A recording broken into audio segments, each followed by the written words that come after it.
The observation deck of the Galactic Unity Station had never been so silent. 23 delegates from 12 different species stood frozen, their eyes locked on the scene unfolding in the containment chamber below.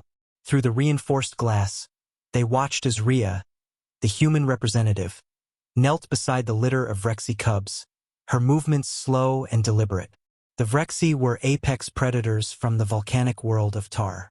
Adults stood 9 feet tall, possessed retractable claws that could slice through combat armor, and had bite forces measured in tons per square inch. Their cubs, though smaller, were no less dangerous. 3 months old and already the size of earth wolves, they were bundles of muscle, teeth, and instinct. "She should not be in there," hissed Ambassador Trellick, his chitinous plates clicking nervously.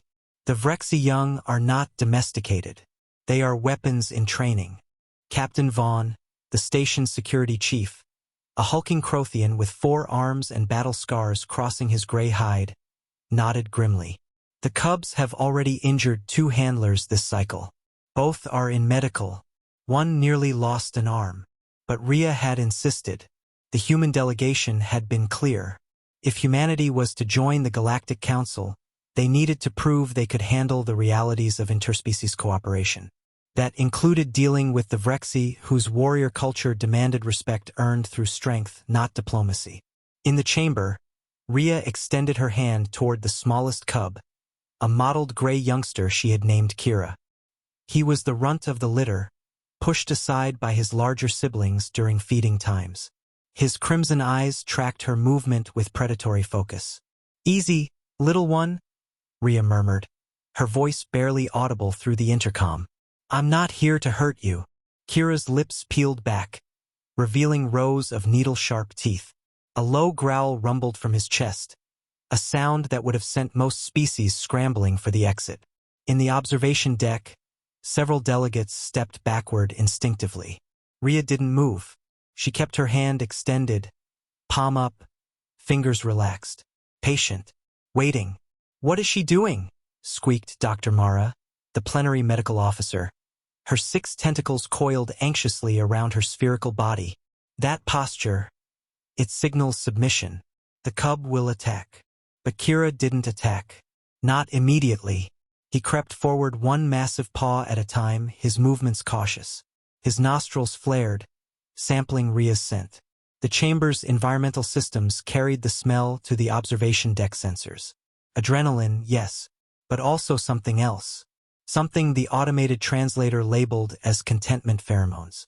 The human was calm. Kira sniffed Rhea's fingers. Then, in a movement so fast it was almost invisible, he lunged forward and clamped his jaws around her sleeve. The observation deck erupted into chaos. "Security team, deploy!" Captain Vaughn barked into his communicator. "No, wait!" shouted Dr. Harlow, the other human in the delegation. "Look at her!"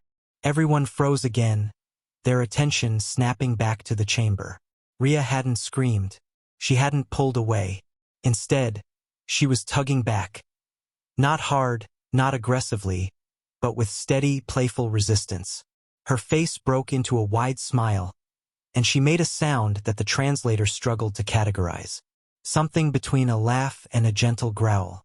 What is this behavior?" Ambassador Trellick whispered. "She's playing," Dr. Harlow explained, his own smile growing. "On Earth, human young engage with predator species this way. Dogs, cats, they learn social boundaries through play fighting. She's teaching Kira that she's not prey, but she's also not a threat. She's a companion." In the chamber, Kira yanked harder on Rhea's sleeve, his tail lashing with excitement. Rhea tugged back, letting him pull her slightly off balance before resisting again. The cub's growl shifted in pitch, less threatening, more playful. The other cubs noticed. One by one, they abandoned their positions around the chamber and padded toward Rhea. Soon, all 5 were engaged in the game, each trying to grab a piece of her clothing or equipment harness. Rhea laughed, a genuine, joyful sound that echoed through the intercom. She released Kira's prize and immediately grabbed another cub's paw, initiating a gentle wrestling match. The cubs responded with enthusiasm, their earlier aggression transforming into something that looked almost like fun. "Impossible," Captain Vaughn breathed. "Those cubs put 2 trained handlers in medical, and this human is playing with them." "Not impossible," corrected Elder Shakura, the Vrexy matriarch, who had been silent until now. Her massive form dominated one corner of the observation deck, her scarred face unreadable. "Effective. Watch how she moves.